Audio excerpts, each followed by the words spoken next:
Lucarne aujourd'hui, sur ces feuilles que je tiens en main, ce sont les épinards. Qui ne se rappelle pas, c'est l'histoire de Popeye, la bande dessinée de Popeye qui hurlait à moi les épinards et dès qu'il les consommait, il commençait à avoir le bras beaucoup plus costaud pour pouvoir combattre au maximum simplement parce que ce mythe-là, même si c'est un mythe, il n'enlève rien aux valeurs nutritionnelles des épinards.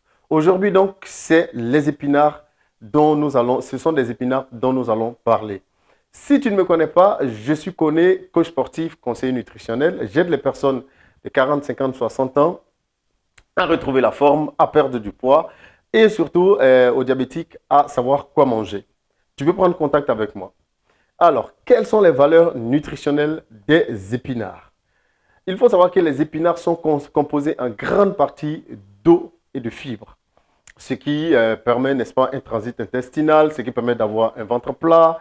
Et ils apportent seulement 20 calories pour 100 grammes et ils ont un indice glycémique très bas. Donc, si vous êtes dans un processus de perte de poids, c'est votre allié minceur favori. Vous pouvez le manger en salade, vous pouvez le manger cuit. Il n'y a pas de problème. Au niveau de l'hypertension, il faut savoir qu'il lutte contre l'hypertension simplement parce qu'il est très riche en vitamine K qui est un anticoagulant. Et en tant qu'anticoagulant, il va aller lutter contre la calcification artérielle, ce qui est très intéressant et à fluidifier donc la circulation du sang.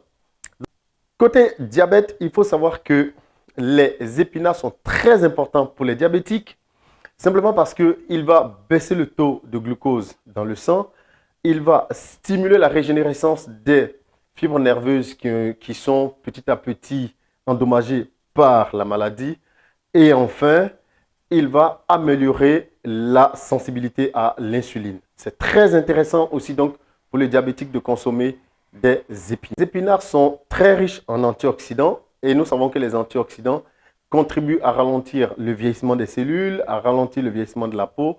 Mais à côté de cela, les antioxydants vont permettre également de lutter contre un certain nombre de cancers, dont les cancers du sein, du poumon, les cancers digestifs. Ils sont très intéressants dans le cas des épinards aussi, simplement parce qu'ils permettent, n'est-ce pas, d'améliorer la vue et de lutter en luttant contre la cataracte. Et enfin, il faut savoir qu'ils permettent de ralentir le vieillissement cérébral. Il y a d'ailleurs une étude américaine qui est sortie il n'y a pas très longtemps qui a démontré qu'en consommant des épinards tous les jours, on réussissait à récupérer 11 ans de rajeunissement de notre cerveau.